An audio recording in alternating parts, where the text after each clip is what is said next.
안녕하세요. 이번 감정 코칭 온라인 강의 시리즈로 맡게 된 조력 최성혜입니다. 코로나19로 인해서 밖에서는 사회적 거리 두기를 하면서도 오히려 가정에서는 정반대로 거리를 대폭 좁혀야 하는 상황이 벌어지고 있죠.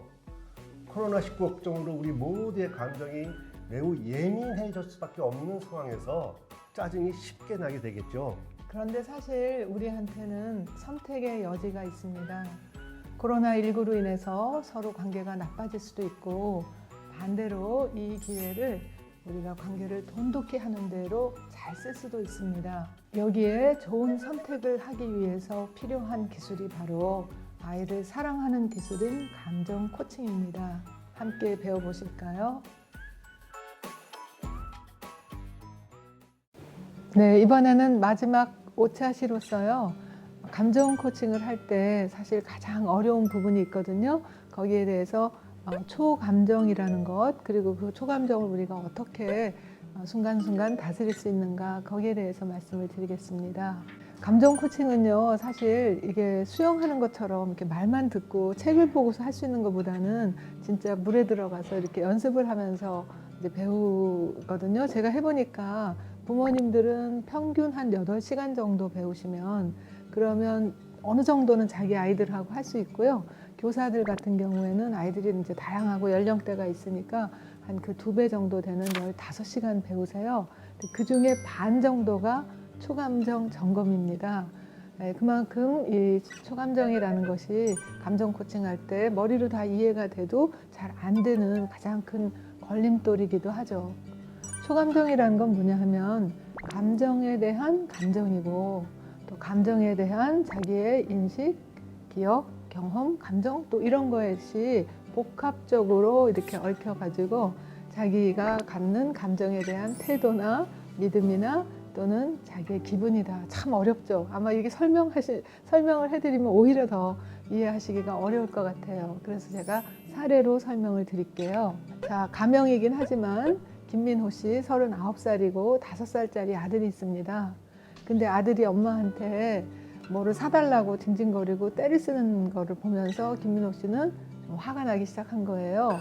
왜냐하면 김민호 씨 부모님은 굉장히 엄격하셨고 그 집에서는 아버지 말씀이 곧 법이고 질서였거든요. 근데 자기가 어릴 때 자기 아빠한테 이렇게 뭔가 사달라고 떼쓰고 징징대다가 아빠한테 아주 굉장히 호되게 야단맞은 적이 있었거든요.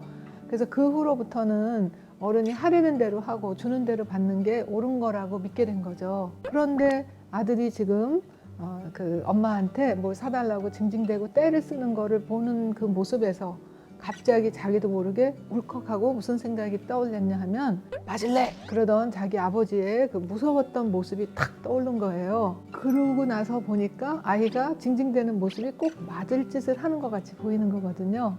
그러니까 이제 꼭 참으려고, 왜냐하면 민호 씨는 아들을 사랑했기 때문에 소리를 치거나 때리고 싶지 않아갖고 참으려고 하니까 굉장히 불편하기도 하고, 또 한편으로는 쟤를 저렇게 버릇없이 키우게 되면 아이가 너무나 나약하고 버릇없는 아이가, 미성숙한 아이가 되지 않을까 걱정도 되고, 이제 막 불편한 마음이 생기다가 욱 하고 버럭하고 이제 본인도 소리를 치게 된 거죠.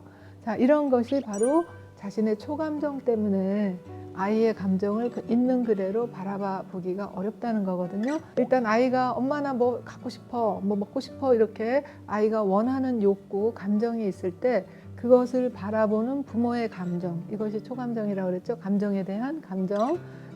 민호 씨는 화가 났다 그랬어요. 자, 이 화가 나는 그런 초감정에는 그 뒤에 어떤 역사나 배경이나 사연이 있다 그랬죠. 왜냐하면 자신의 아버지가 굉장히 엄격했고 자기네 집에서는 어른이 하려는 대로 해야 되고 주는 대로 받는 것이 옳은 거다라고 믿었기 때문에, 믿음도 있죠. 그러다가 자기가 어렸을 때, 철이 없었을 때 엄마 아빠한테 떼쓰다가 호되게 야단맞았던 그런 감정적 상처, 기억도 있거든요. 그러다 보니까 자기도 모르게 아이가 떼쓰는 모습에서 그 어떤 아버지의 무서운 음성이, 맞을래 하는 그 음성이 들리는 것 같았고, 그러다 보니까 아이의 모습이 전혀 그 아이의 모습으로 보이는 게 아니라 아주 맞을 짓을 하는 것처럼 그렇게 보이기 시작한 거죠.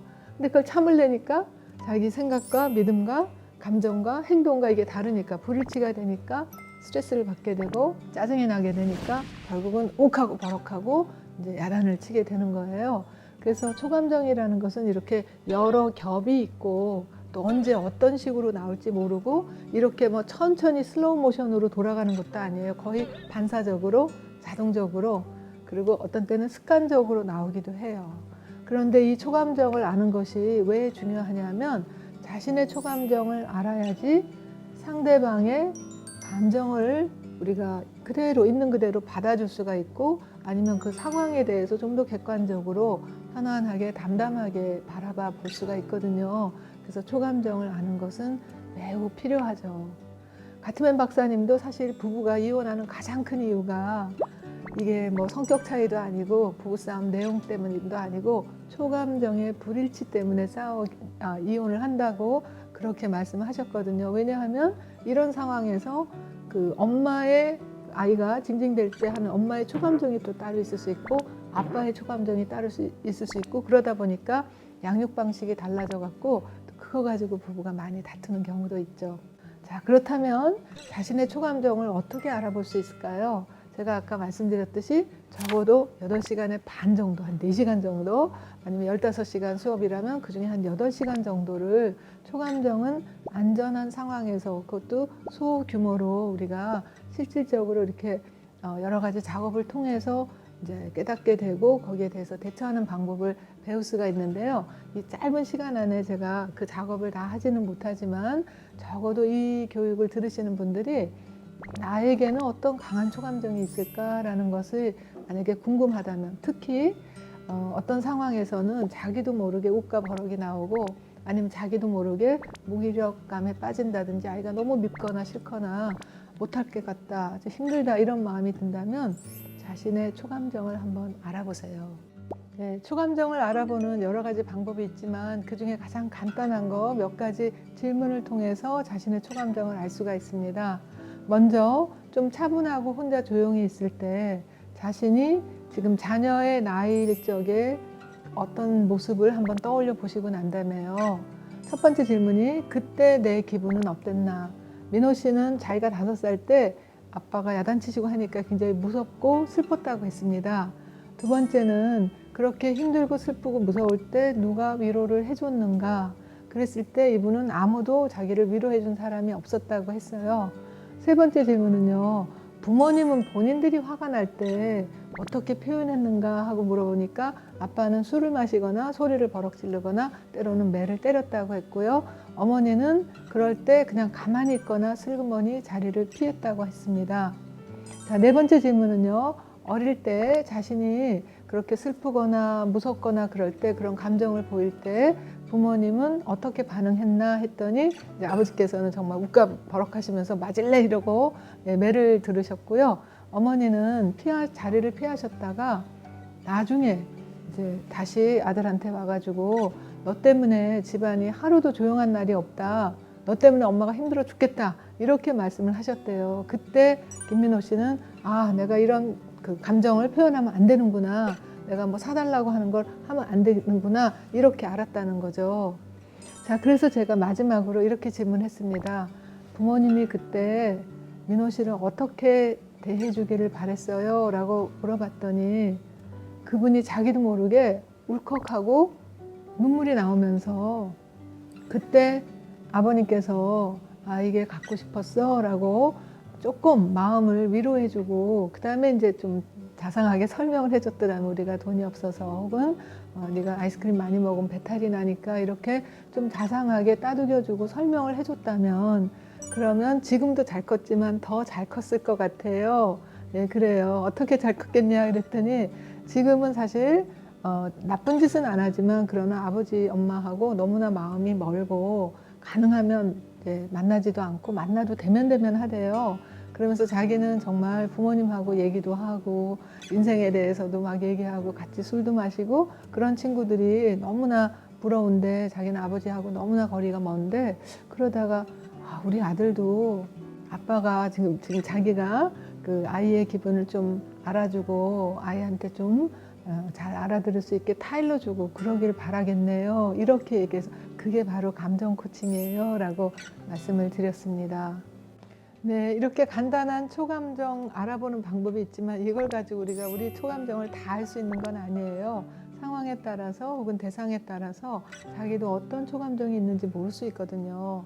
그렇다고 해서 또 이걸 다 아느라고 시간을 버릴 수도 없고 우리가 순간순간에 자기도 모르게 욱과 버럭이나 아니면 강한 감정이 나온다면 순간 우리가 초감정을 대처하는 방법이 있거든요.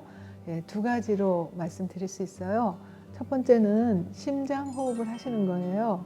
심장에 자기의 모든 집중을 해가지고 그래서 천천히 5초 숨 들이마시고 5초 숨을 내쉬는 거 아주 간단하지만 굉장히 위력 있습니다. 그리고 그것을 한 15초 정도만 해도 즉 5초 숨 들이마시고 5초 숨을 내쉬고 다시 한번 5초 숨을 들이마시는 15초만 해도 우리가 욱과 버럭을 한다든지 아이에게 소리를 지른다든지 또 후회할 만한 사건을 일으키지 않을 수 있는 거죠. 이것은 미국의 하트메스 연구소라는 곳에서 두뇌와 심장과의 상관관계를 연구해서 우리가 스트레스 받을 때는 여기 그래프에 위에 보이는 것처럼 심박 변이도가 매우 불규칙하게 뜨거든요. 이때는 스트레스 호르몬이 더 나와요. 그래서 사실 화를 내면 낼수록 더 화가 나게 되는 상황이죠. 그런데 우리가 잠시라도 숨을 고르고 한 15초 정도만이라도 5초 숨 들이마시고 5초 숨을 내쉬고 고르고 일정하게 평상시보다 약간 더 천천히 약간 더 깊이 호흡을 들이마시고 내쉬고 하면은 심장 박동수가 아래에 있는 그래프처럼 굉장히 고르고 일정하게 뛰게 됩니다. 이렇게 되면 우리 몸에서 나오던 스트레스가 딱 멈추게 돼요. 굉장히 놀랍죠. 이걸 스트레스 중하라고 하는데요. 정말 가능하게 우리가 실시간에 볼 수가 있어요. 스트레스가 중화가 되는데 그리고 난 다음에는 자기가 좀 더 긍정적인 감정을 떠올리도록 처음에는 좀 의도적인 노력을 해야 됩니다. 자, 그럴 때 우리 심장에서는 전기장과 자기장이 퍼져 나가는데요. 이걸 합쳐서 전자기장이라고 하거든요. 이 전자기장이 사실은 생각을 할 때도 머리에서도 두뇌에서도 전자기장이 뿜어져 나가지만 두뇌에서 나가는 건 한 4, 5cm 정도 나가지만 심장에서는 거의 자기 키만큼 나간다고 해요. 더 중요한 것은 두뇌에서 나가는 그 전자기장의 세기, 파워가 1이라면 심장에서 나가는 거는 몇 배나 될까요? 놀랍게도 5,000배 정도가 된답니다. 훨씬 더 강한 심장으로부터 전기장과 자기장이 나가는데 이게 내가 아무리 말을 하지 않고 아무리 내가 감정을 감춘다 하더라도 내 심장은 감정에 따라서 다른 파장의 아주 강한 전자기장 물결의 모양을 상대에게 전달하기 때문에 자기 자신뿐만이 아니라 주변 사람들, 특히 어린아이들, 배우자에게 자신의 감정 혹은 생각, 태도가 그대로 영향을 미칠 수 있다는 거죠. 알아차리든 못 알아차리든 간에요. 그런 실험이 있습니다. 여기 이렇게 간단한 아기, 아주 어린 아기죠. 어린 아기하고 엄마하고 이렇게 마주보고 있는데 이 위의 그래프는 엄마의 뇌파이고요. 엄마가 이제 생각한 거에 따라서 이제 파장이 달라지는 거죠. 밑에 그래프는 아기의 심장 파동입니다. 심장의 변화인데 엄마가 아기를 바라보다가 뭔가를 잠깐만 생각하는 그 순간에 아기는 지금 엄마가 뭘 생각했는지도 모르지만 엄마의 그 변화에 심장 파동이 이렇게 크게 올라간다는 거죠. 이거는 사람과 개도 마찬가지고요. 또 말과 사람도 여러 가지 상황에서 이것은 입증이 된 것입니다. 네, 이렇게 심장에 집중해서 심장으로 숨을 들이마시고 내쉬고 하는 심장 집중 호흡은요. 아이들도 배울 수가 있어요. 예, 아이들도 또 언제나 어디서나 누구라도 심장만 있으면 할 수 있거든요. 그게 굉장히 놀라운 거죠. 그리고 같이 할 때 또 서로가 시너지가 올라가서 훨씬 더 스트레스가 빨리 진정될 수도 있습니다. 물론 화가 났을 때 해도 되지만 아이들은 화가 났을 때 하는 것보다 우리가 마치 화재 예방 훈련을 화재 같은 거 그 훈련을 갖다가 불이 나고 난 다음에 하는 것보다는 불 나기 전에 조금 연습하면 그런 응급 상황이 일어나도 침착하게 우리가 대피할 수 있잖아요. 그런 것처럼 아이랑 좀 편하게 있을 때 우리 심장에 집중을 하고, 그러니까 생각에서 벗어나서 자기 심장에 집중하고 이렇게 아이들한테는 이렇게 손을 가슴에 대보라고 해도 돼요. 이게 심장이 똑딱똑딱 뛰는데 마치 심장으로 천천히 고르게 숨 들이마시는 거, 해보고 아이들은 5초가 힘들면 3초로 시작을 해도 괜찮습니다. 그리고 또 심장 주변으로 천천히 고르게 숨을 내쉬고 그래서 3초가 잘 되면 그 다음에 4초, 그 다음에 5초 이런 식으로 해서 천천히 고르게 숨 들이마시고 천천히 고르게 숨을 내쉬고 이렇게만 해도 막 짜증나고 스트레스 났던 것이 중화가 된단다. 이렇게 몇 번만 연습하게 되면 아이들도 금방 위급한 상황이나 화가 나는 상황에서도 얼른 진정을 할 수가 있어요. 여기 이 두 아이들은 사실 그 시리아 난민 아이들이거든요. 정말 태어날 때부터 얘네들은 계속 이동해 다니고 불안감에 시달리고 그리고 또 자기 엄마나 아빠가 자기네 앞에서 총살을 당하거나 끌려갔거나 이런 난민촌에 있는 아이들을 저와 같이 미국의 하트메스 연구소에서 이렇게 그 회복 탄력성이라는 걸 배우신 어떤 의사분이 가서 이 아이들에게 심장호흡을 가르쳐주고 그 다음에 좀 더 긍정적인 그런 마음을 갖는 그 연습을 함으로써 아이들이 불안감에서도 벗어나고 또 두려움이나 공포나 뭐 짜증이나 그 슬픔 이런 데서도 훨씬 아이들이 의연하게 잘 대처하고 건강하게 잘 자랄 수 있는 그런 사례도 있습니다. 그래서 아이들한테는 천천히 숨 들이마시라는 게 조금 힘들 때는 마치 꽃 향기를 맡듯이 이렇게 이렇게 좋다 하는 그런 향기를 맡듯이 천천히 고르게 숨을 들이마시고 더 천천히 고르게 숨을 내쉬고 그렇게 한 두세 번만 해도 효과가 있거든요. 그러고 난 다음에는 자기가 좋아하는 친구를 떠올리거나 좋아하는 반려견을 떠올리거나 아니면 고마웠을 때 행복했을 때 이걸 떠올리면서 그 마음을 심장으로 느껴보라 이렇게 하면 됩니다. 아주 간단한 것 같지만 정말 위력이 있거든요. 그래서 제가 몇 가지 팁을 오늘 설명과 함께 가르쳐 드렸는데요. 자기 마음이 편안하지 않은 상태에서 화가 났구나, 뭐 슬펐구나 이런 식으로 말로만 하게 되면 그거는 우리가 감정 코칭이 아니라 감정 코팅이라고 해요. 마치 그 쓴 약을 위에다가 살짝 설탕만 발라놓은 건데 바로 속만 조금만 들어가면 아주 쓴맛이 나오는 거죠. 정말로 우리가 아이의 감정을 정말 수용하고 존중하고 배려하고 사랑하는 그런 마음이 없는 상태에서 말로만 감정 코칭하는 식으로 하는 거는 아이들이 금방 알아차려요. 그래서 애들이 제일 요새 많이 하는 말이 엄마 제발 좀 꾸나꾸나 좀 하지 마 이런 데잖아요. 뭐 화가 났구나 뭐 슬펐구나 이런 말 하지 마시고 정말 마음으로 내 마음이 좀 편안해지고 내 마음이 좀 더 긍정적인 감정으로 채워나갈 수 있는 그런 연습을 본인이 혼자 있을 때도 자주 해도 괜찮거든요. 저는 사실 오늘 이거 하루 종일 촬영하느라고 중간중간에 예정대로 안 가는 때도 있고 해도요. 제가 중간중간에 가서 심장호흡하고 와요. 그러면 다시 제가 에너지를 가질 수 있거든요. 그래서 아침에 눈 떴을 때 그리고 또 점심때나 중간중간 잠깐 쉴 때 잠깐씩 해도 되고 같이 해도 되고 아니면 저녁 때 자기 전에 또 한 번 이런 식으로만 해도 내 감정이 좀 더 편안하고 에너지가 있을 때 우리가 하는 것이 진정한 감정 코칭입니다. 짝퉁 감정 코칭이 사실 많이 돌아다녀요. 제 책이나 방송을 보고 그거는 정말 감정 코칭이 아닌 감정 코팅이고 그럴 때는 오히려 역효과가 나기도 하니까 제대로 감정 코칭 사실 전 세계에서 감정 코칭 전문가를 훈련하고 이렇게 부모님한테 교육을 대단위로 하는 곳은 우리나라 밖에 없습니다. 그리고 감정 코칭 저희 그 협회에 명예회장님이 같은 박사님이시고 그리고 이제 저희가 감정 코칭 협회를 만들어서 제대로 된 훈련된 사람들한테 여러분들이 배우시게 된다면 집에서도 아주 잘 아이들하고 감정 코칭 할 수 있고요. 제가 오늘 맨 처음에 시작할 때 우리가 선택할 수 있다고 했죠. 지금 코로나 상황 굉장히 언제까지 지속될지도 모르고 다들 지쳐있는 상황이긴 하지만 그러나 이 상황에서 우리가 서로 더 피곤해하고 짜증내고 힘들어할 수도 있고 아니면 이것을 아주 좋은 기회로도 활용할 수 있다 얘기를 했는데요. 몇 해 전에 우리나라 경주에서 지진이 5.8 정도의 강지진이 일어났고 그 이후로 오랜 기간 동안 여진이 있었어요. 그래서 제가 경주에 가서 그 굉장히 불안해하고 힘들어하는 아동 청소년 그리고 부모 상담사들 대상으로 감정 응급 처치라는 그런 그 워크숍을 하고 이렇게 가르쳐주고 왔는데요. 초등학교 아이들한테 제가 한 900명 되는 학생들한테 다 물어봤거든요.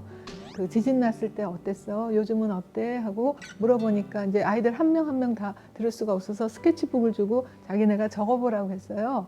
예, 대부분의 아이들이 뭐 불안했어요, 무서웠어요, 뭐 놀랐어요 이렇게 얘기를 했는데 어떤 아이들은요 아주 즐거웠어요 그렇게 썼어요. 신났어요, 재밌었어요 이래요. 그래서 정말 즐겁고 신나고 재밌었나 해서 제가 그 학생들한테 물어봤어요. 뭐가 신나고 재밌었어? 그랬더니요 대피한다고 차에 가족이 다 같이 타가지고 어느 학교 운동장에 가서 이렇게 엄마 아빠랑 같이 잠을 잤는데 마치 캠핑하는 것 같았고, 그때 엄마 아빠가 꼭 안아주시면서 무섭지 그래도 엄마 아빠가 옆에 있어서 우리가 너를 잘 보호해 줄게 이렇게 하는데 정말 안심이 됐고, 밤에 식구들이 같이 별을 보면서 그리고 또 컵라면도 먹고 이렇게 했던 것이 아주 새로운 경험이었다, 굉장히 긍정적인 경험이었다, 그렇게 얘기도 했습니다.